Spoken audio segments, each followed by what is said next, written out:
Welcome to Uma's kitchen. வணக்கம். Welcome to Uma's kitchen. எல்லோரும் எப்படி இருக்கீங்க? நல்லா இருப்பீங்கன்னு நினைக்கிறேன்.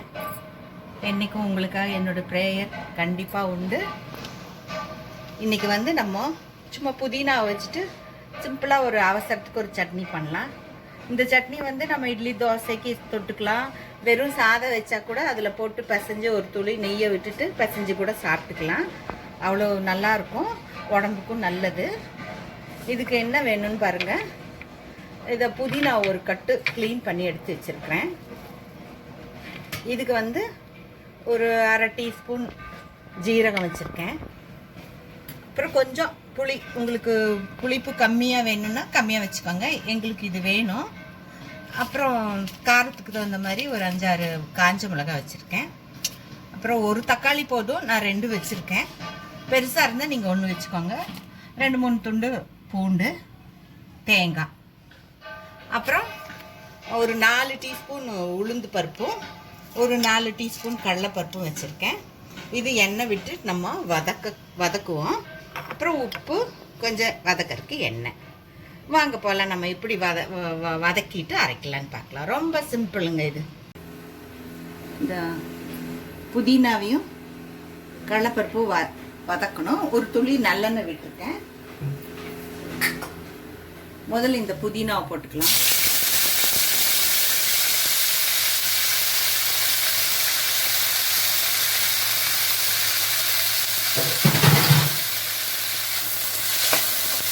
எதுக்கு வதக்குறோம்னா, நம்ம இந்த பச்சை வாசம், புதினாவோட அந்த பச்சை ஸ்மெல் போகணும். அப்புறம் கெட்டு போகக்கூடாது. அதுக்கு தான் நம்ம இந்த வதக்கிறது.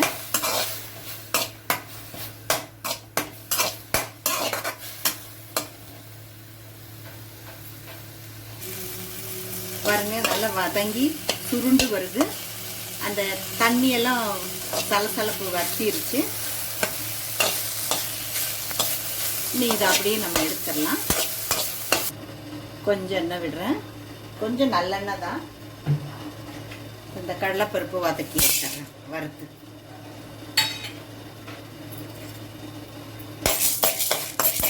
செவக்க வறுத்து எடுத்துடணும். இது எடுத்த பிறகு இந்த எண்ணெயிலேயே நம்ம உளுந்தையும் போட்டு இப்படி நல்லா வறுத்து எடுக்கலாம். அந்த எண்ணெய் கொஞ்சம் இருந்துச்சு பாருங்க, அதுலேயே நான் இந்த உளுந்தையும் போட்டிருக்கேன். நல்ல பொன்னிறமாக வறுக்கணும். இத்தினூண்டு எண்ணெய் நல்லெண்ணெய் விடுறேன். மிளகா வத்தல் இதெல்லாம் ஒன்றா போட்டு லைட்டாக அது கூடயே வறுத்து நம்ம வதக்கி எடுக்கலாம். ஆனால் அது கருகி போயிடும்னு பயத்தில் தான் நான் தனியாக போட்டேன். இது சும்மா வதக்கினா போதுங்க, ஒரு 2 செகண்ட், அவ்வளோதான். அப்போ அந்த வடச்சட்டி சூட்லேயே வதங்கிக்கும். இது எல்லாம் ஒன்றா போட்டு நம்ம அரைச்சிக்கணும், அவ்வளோதான். இன்னி தாளிக்கெல்லாம் வேண்டாம். கேஸ் ஆஃப் பண்ணிடுறேன். இதை வறுத்து வச்சதெல்லாம் நான் மறுபடியும் இதுலேயே போட்டுறேன்.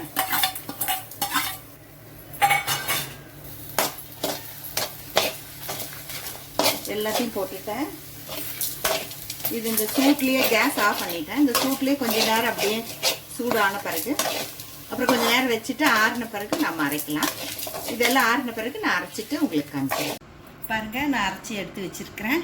இது இன்னி தாளிக்க வேண்டாம். இது கன்சம் காணும், நிறைய வரும்.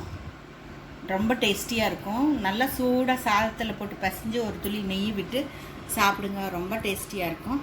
தயிர் சாதம், மோர் சாதத்துக்கு நல்லாயிருக்கும், இட்லி தோசைக்கு நல்லாயிருக்கும். செஞ்சு பாருங்கள், எப்படி இருக்குன்னு சொல்லுங்கள். ஓகே, டேக் கேர், பாய் பாய்.